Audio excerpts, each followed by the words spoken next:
Part 2. You will hear a woman called Alice Riches talking on the radio about a scheme which involves closing streets to traffic to allow children to play. First, you have some time to look at questions 11 to 16.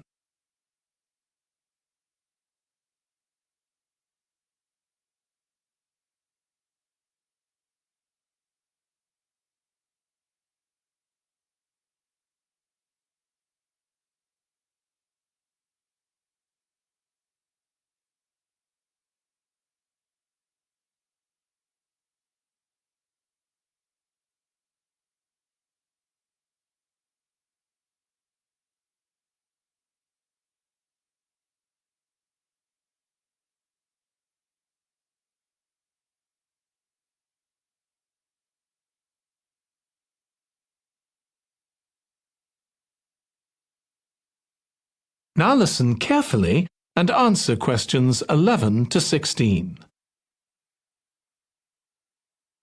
My guest on the show today is Alice Riches, who started the street play scheme where she lives in Beechwood Road. For those of you that don't already know, street play involves local residents closing off their street for a few hours so that children have a chance to play in the street safely. She started it in her own street, Beechwood Road, and the idea caught on. And there are now street play schemes all over the city. So when did you actually start the scheme, Alice? Well, I first had the idea when my oldest child was still a toddler. So that's about 6 years ago now.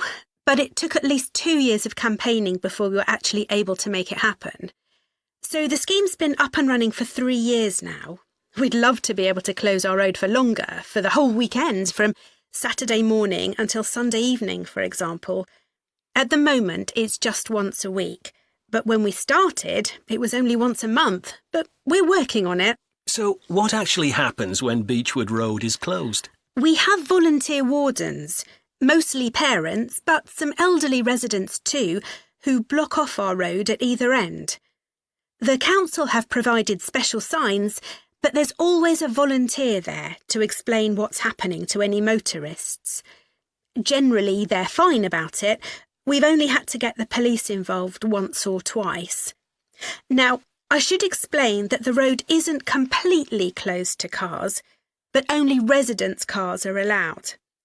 If people really need to get in or out of Beechwood Road, it's not a problem as long as they drive at under 20 kilometres per hour. But most people just decide not to use their cars during this time, or they park in another street. The wardens are only there to stop through traffic.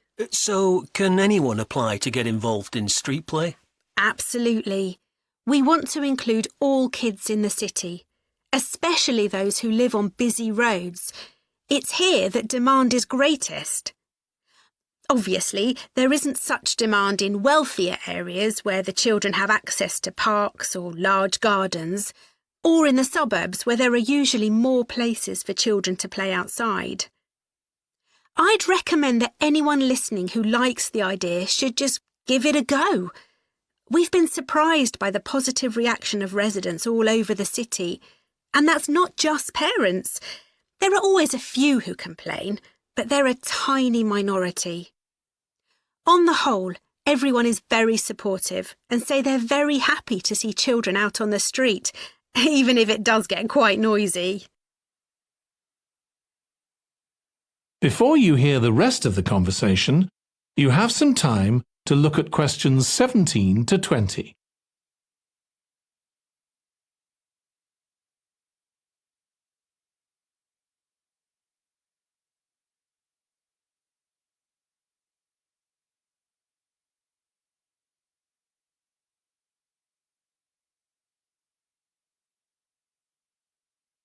Now listen and answer questions 17 to 20. There have been so many benefits of street play for the kids. Parents really like the fact that the kids are getting fresh air instead of sitting staring at a computer screen, even if they're not doing anything particularly energetic. And of course, it's great that kids can play with their friends outside without being supervised by their parents. But for me, the biggest advantage is that kids develop confidence in themselves to be outside without their parents. The other really fantastic thing is that children get to know the adults in the street. It's like having a big extended family. It certainly does have a lot of benefits. I want to move on now and ask you about a related project in King Street. Right. Well, this was an experiment I was involved in, where local residents decided to try and reduce the traffic along King Street, which is the busiest main road in our area, by persuading people not to use their cars for one day. We thought about making people pay more for parking, but we decided that would be really unpopular. So instead, we just stopped people from parking on King Street, but left the other car parks open. It was surprising how much of a difference all this made. As we'd predicted, air quality was significantly better. But what I hadn't expected was how much quieter it would be, even with the buses still running. Of course, everyone said they felt safer, but we were actually amazed that sales in the shops went up considerably that day. We thought there'd be fewer people out shopping, not more. That's really interesting. So the fact that the street was... That is the end of part 2. You now have 30 seconds to check your answers to part 2.